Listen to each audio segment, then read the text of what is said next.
안녕하세요. 아래대 심리상담센터 최윤희라고 해요. 오늘은 등교를 거부하는 아이에 대해서 좀 얘기를 좀 나눠볼까 해요.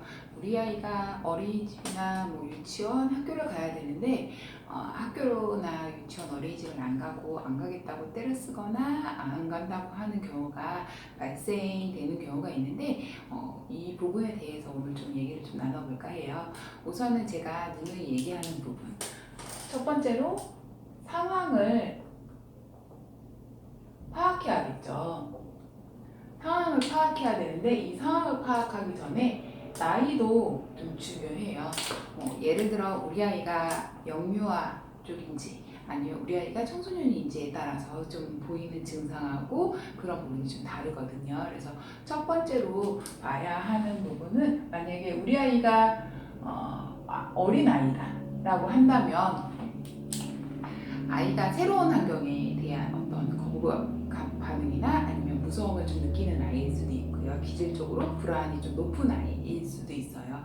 아니면은 우리 아이하고 좀 양육을 좀 도맡아 하는 부모님 중에 어머님이 되실 수도 있고 아버님이 되실 수도 있고요. 아니면 할머니가 될 수도 있고 아니면 도우미 선생님이 될 수도 있는데 우리 아이를 누가 좀 주로 좀 양육을 하는지 그 사람하고 우리 아이의 관계가 좀 어떤지에 따라서 애착이 좀 어떻게 형성이 됐느냐에 따라서 좀 달라질 것 같아요. 그래서 우리 아이가 영유아인 경우에는 그런 부분으로 아이가 어떤 상황에서 좀 불안해하는구나, 환경적인 부분에 있어서 애착이 형성이 되지 않아서 그럴 수도 있고 아니면 아이 기질적으로 아이 스스로의만의 어떤 문제로 인해서 그럴 수도 있고 아니면 아이의 환경이 좀 변화로 인해서 아이가 좀 버거워하는 그런 경우가 있어요. 그리고 청소년 같은 경우에는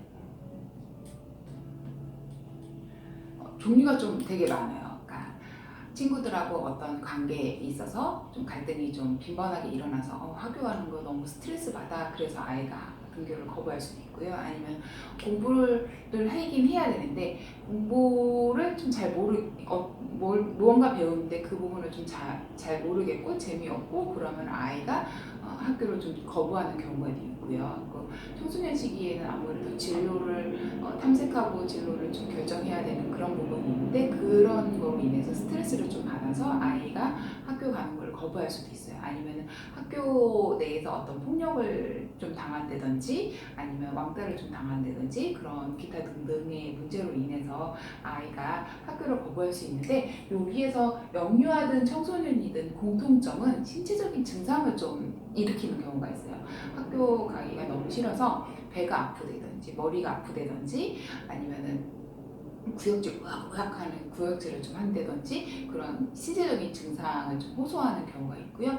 아니면 수면 장애를 좀 겪을 수도 있어요. 밤에 잘 때 하면서 좀 악몽을 좀 많이 아이들이 꾼다든지 아니면은 밤새 이제 꿈에서 누가 귀신이 나를 잡는다든지 괴물이 나를 괴롭혀요. 기타 등등으로 인해서 아니면 낭떠러지 떨어진다든지 아니면 친구들이 나를 괴롭히는 장면을 꿈으로 좀 연출을 한다든지 기타 등등으로 인해서 좀 아이들이 수면 장애를 좀 겪을 수 있다라는 거 그런 부분 좀 알고 계시면 좋을 것 같고요. 학교 가기 싫은데 억지로 가야 되는 그런 심적인 부담감으로 인해서 스트레스를 좀 과도하게 받아서 아이가 무기력할 수도 있고 어떤 불안 증세를 좀 보일 수도 있고 그로 인해서 좀 우울 증상도 좀 보일 수 있다라는 거 그런 부분 좀 알고 계시면 좀 좋을 것 같아요. 근데 그렇게 해서 우리 아이가 이런 부분 때문에 아이가 학교를 거부하고 그런 부분 어떤 증상, 신체적인 증상 아니면 정서적인 어떤 증상, 사인들 그런 것들로 인해서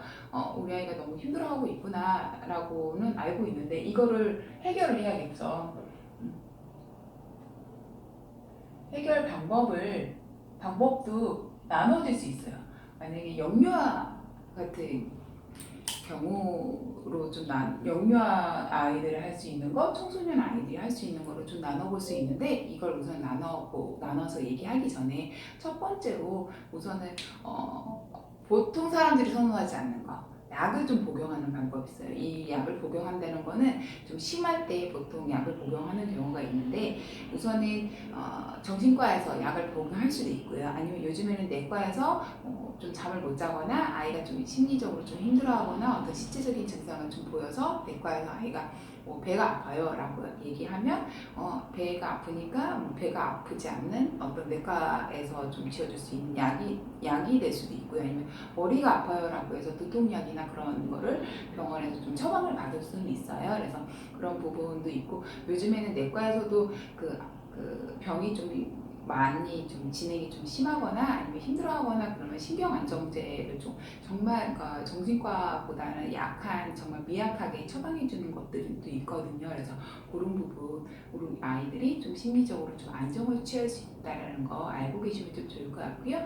그리고 약 말고는 심리 상담을 받는 방법이 있어요. 그러니까 저희 같은 전문 기관에 와서 심리 상담 받는 경우가 있는데 영유아 같은 경우에는 어린이집이나 유치원 가게 되면은 그 장소가 너무 내가 공포의 그런 장소가 아니라 가면은 즐겁고 재미있구나라는 거를 좀 알면 좀 좋을 것 같아요. 그래갖고 해보지 않은 것들을 그래서 좀 많이 시도해보고 거기에서 좀 오는 즐거움이나 재미나 어떤 흥미거리를 좀 아이가 가져가면 좀 좋을 것 같아요. 그래서 어린이집이나 유치원에서 매번 우리 아이만을 위해서 어떤 흥미나 재미를 할 수는 없잖아요. 그렇기 때문에 어린이집이나 유치원 가지 않는 날은 밖에 나가서 토요일이나 일요일 같은 경우에는 어머님이나 아버님 둘 중에서 한 분이 아이랑 같이 밖에 나가셔도 되고요. 아니면 두 분이 시간이 괜찮으시면 온 가족이 좀 다 같이 어디 가서 뭔가를 좀 체험하고 온다던가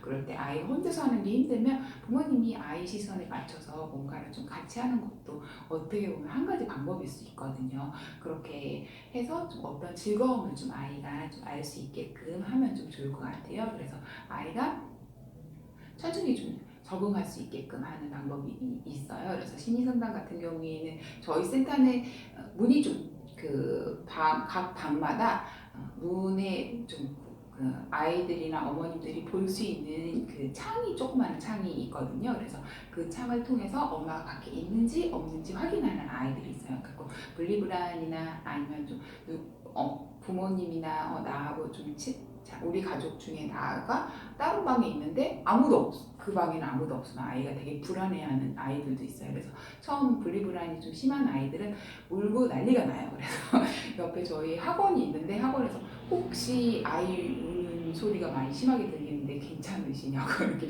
물어보는 경우도 있거든요. 그래서 아이가 우는 거를 우선은 좀 이렇게 힘드셔도 밖에서 참으셔야 되는 부분이 있어서 방문 앞에서 엄마가 등이 보이던가 앞을 보이던가 아니면 엄마 얼굴이 좀 보일 수 있게끔 그렇게 좀 밖에서 기다려 달라고 얘기를 하면 아이가 엄마가 밖에 있는데도 불구하고 우선 공간이 분리됐기 때문에 아이가 그거 자체를 너무 힘들어하면은 이제 같은 방에서 놀이방 상황이나 어떤 상황에서 같이 좀 하다가 나중에 어머니 밖에서 좀 아이가 보일 수 있는 시선에서 몸통이 보여도 되고요, 발이 보여도 되고요. 그래서 아이가 좀 볼 수 있게끔 엄마 여기 있어라는 거를 아이가 방문을 열면은 바로 엄마가 있구나 그거를 좀 아이가 알 수 있게끔 저희가 이렇게 좀 설치를 그렇게 해놨어요. 그래서 그렇게 좀 아이한테 어떤 엄마하고 떨어지는 게 불편한 게 아니고 엄마는 밖에서 너를 기다리고 있어. 우리는 재밌게 놀면 돼. 놀고 그리고 나가면은 엄마가 밖에서 기다리고 있어라는 걸 아이한테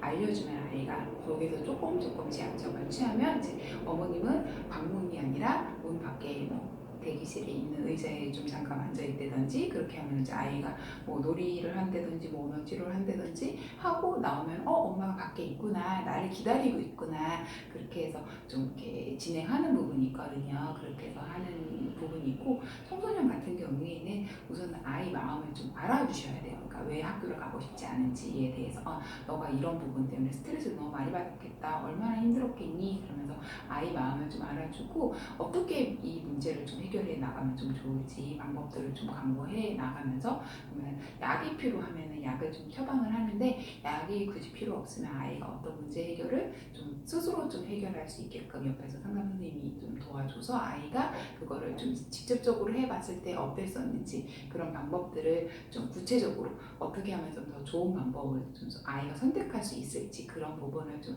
하나하나 단계별로 좀 알아갈 수 있게끔 하는 부분이 있거든요. 그렇게 했을 때 아이한테 칭찬과 격려를 좀 많이 줘야 되는 부분이 있고, 부모님 역할도 있겠죠. 그랬을 때 어머님이나 아버님이 어떤 식으로 아이한테 좀 격려, 응원 메시지를 좀 줘야 되는지, 그리고 어떤 상황에서 아이가 질문을 하거나 그랬을 때 어떻게 대처를 해야 되는지, 그런 부분들을 좀 알아갈 수 있을 것 같아요. 그래서 그런 부분, 그렇게 해서 우리 아이가 좀 학교 가는 거를 거부하지 않게끔 그렇게 좀 상담이 좀 진행이 되고 있어요. 그리고 청소년 같은 경우에는 만약에 학교를 거부가 좀 심한 경우에는 이제 학교 밖으로 가는 경우가 있고, 운동형 아이들이 이제 학교 등교 거부를 하면서 나중에 학교 밖으로 가는 경우가 있는데, 학교 최악의 상황에는 이제 청소년 아이들이 이제 학교 밖으로 이제 자퇴를 하거나 퇴학을 당하거나 그런 경우인데, 그랬을 때 학교 밖으로 갔었을 때 제도들은 되게 많아요. 그래서 저는 우선 청소년 아이들이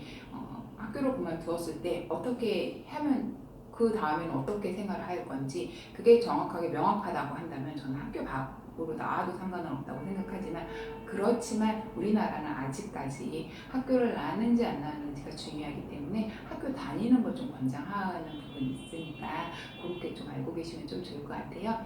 그래서 이런 부분이 있고, 제가 뭐 추가적으로 좀 이야기를 한다면, 이상심리에서 얘기하는 부분은 보통 아이들이 불안이나 우울해서 아이들이 등교를 거부하는 경우가 있어요. 불안 종류에는 되게 여러 가지가 있는데, 영유아 같은 경우에는 보통 이제 엄마랑 이제 분리하는 게 떨어지는 게 힘든 부분이 있어서 분리불안 장애라고 얘기하는 부분이 있고요. 그리고 아니면은 아이들이 불안 자체가 좀 아이들이 높은 아이들은 뭐 범불안 장애 그런 부분으로 좀 진단받은 경우도 있고, 아니면 청소년 아이가 범불안 장애라고 진단받을 수도 있어요. 그리고 아니면 어떤 사회에 우리 가족 구성원이 아닌 다른 사람하고 어떤 관계하는 부분에 있어서 어떤 불안을 좀 느꼈을 경우 사회 불안 장애라고 하는 게 있거든요. 그렇게 좀 불안 장애에서도 여러 가지 파트가 있긴 한데, 우리 아이가 불안해서 보통 좀 등교를 거부한다고 좀 알고 계시면 좋을 것 같아요. 아이가 우울 때문에, 청소년 같은 경우에 우울이 너무 심해서 그래서 무기력하고 자해하거나 뭐 자살 시도를 하는 아이들도 있기 때문에 등교 거부를 했을 경우 좀 빨리 캐치를 해서 이거를 조금 빨리 해결이 되면 아이들은 금방 좋아질 수 있는 부분이 있으니까 그렇게 알고 계시면 좋을 것 같아요. 우선 오늘은 여기까지 하고요. 다음에 뭐 또 다른 이 부분에 대해서 궁금하신 부분 있으면 언제든지 연락 주시면 감사하겠습니다. 오늘은 이상으로 마치겠습니다. 감사합니다.